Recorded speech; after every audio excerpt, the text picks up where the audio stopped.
Welcome to the latest video from Ribble Rides. It's a trip to Ely.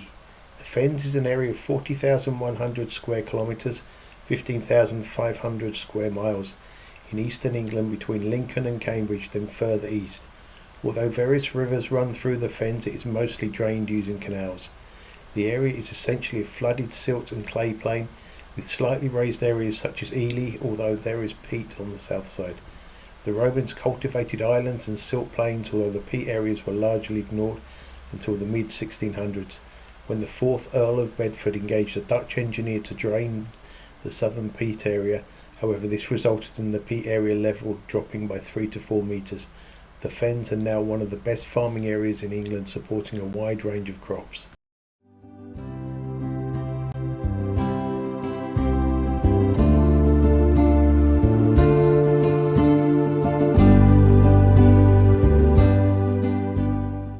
The Great River Ouse starts in Northamptonshire, passes through Bedford onto Ely until it reaches the North Sea near King's Lynn. It's 230 km, 143 miles long with 22 locks. It was fully restored in 1978 after being neglected.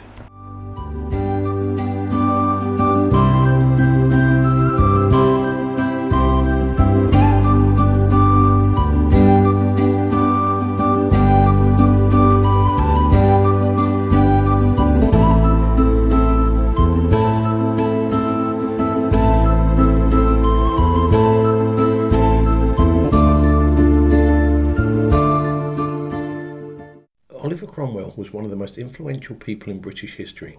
He was born in 1599 into minor nobility. His early adulthood was a struggle as he had to look after his mother after his father died and then took care of his wife and 9 children. His luck changed at age 37 when he inherited the house we are visiting. However, with the house came the obligation to collect local taxes. At 29 he became MP for Huntingdon. During Cromwell's 20s, he became a strongly religious Protestant, believing that God had chosen him for a special purpose. In his early 40s, King Charles I raised taxes without Parliament's consent and made changes to the church that Cromwell strongly disagreed with. The king believed he was installed by God, whilst Parliament believed that the king required consent for his actions. When civil war broke out in 1642 between the king and Parliament, Cromwell was one of the first MPs to join the war. The Civil War divided families, with the war being fought in all 4 countries of the British Isles. At the beginning of the Civil War, Cromwell was the captain of 60 horsemen from Ely. However, he instinctively knew that good quality, well-disciplined troops, motivated by religion, were the key to victory. He used this concept to establish the new model army.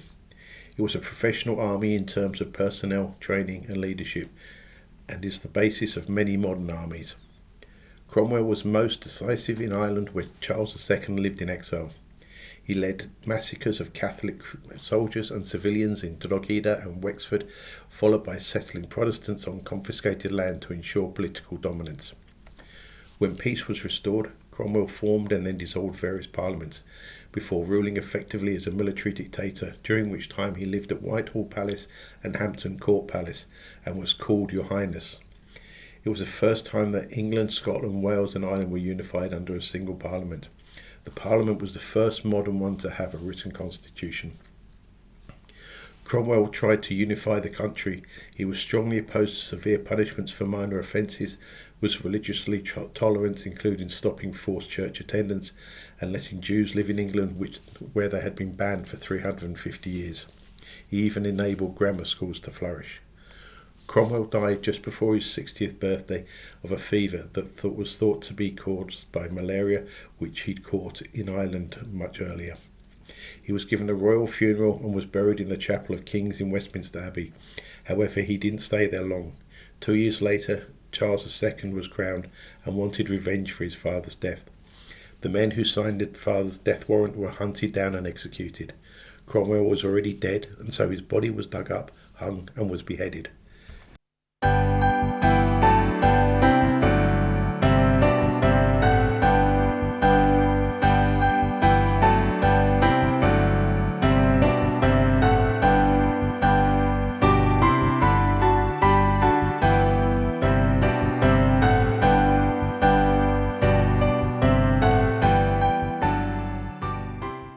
In 673, Etheldreda, the daughter of a local king, founded a monastery for monks and another for nuns at this site.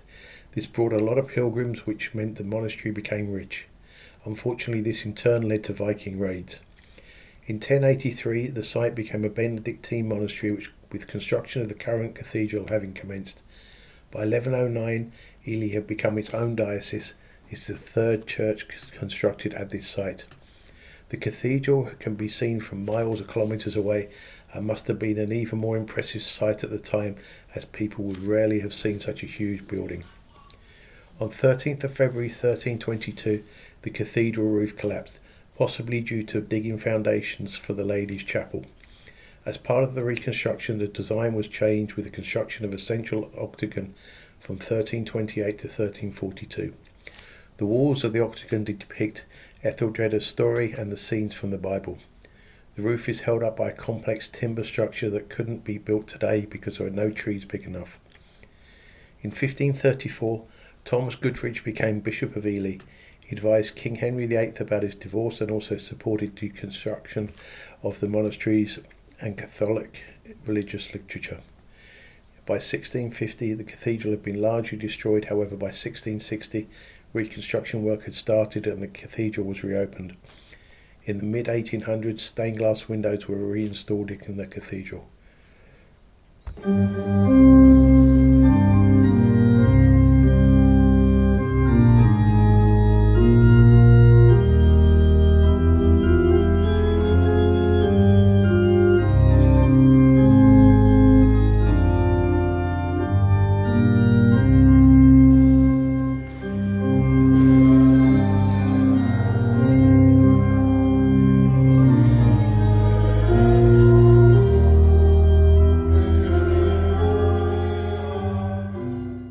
Construction of the Lady Chapel started in 1321 and is built in decorated Gothic style.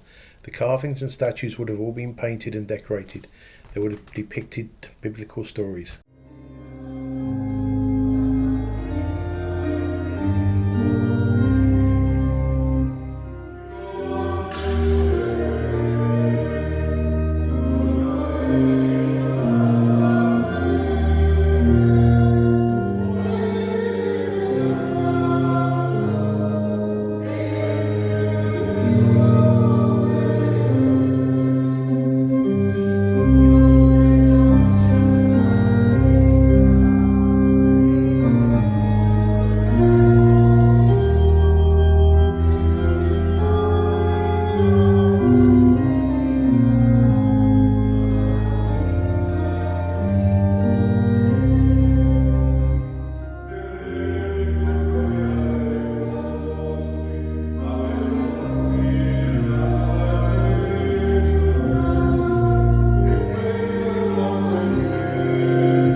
Burwell Fen combines open water, reed bed, hidden dikes and rough grazing land.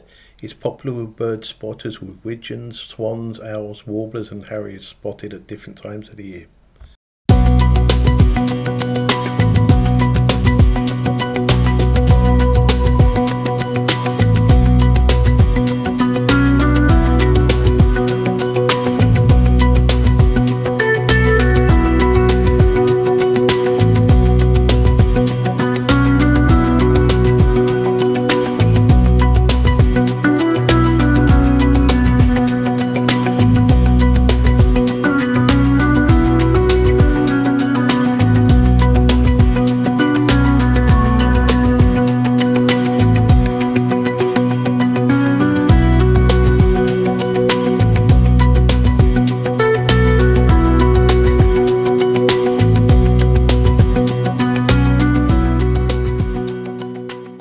In the mid-1100s, eels were so common that they were used as currency for paying rent. The name Ely comes from the Old English for islands of eels. The first dikes in the Fens were built in the 1100s, and less than 100 years later some areas have been sufficiently drained to enable sheep farming. By the late 1400s there were still few people living on the Fens. They survived off fish, fowl and mining building materials. People used stilts, punts and bone-ice skates to cross the Fens. By the late 1600s, the Fens were largely drained and canals dug.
Thanks for watching this video all the way to the end.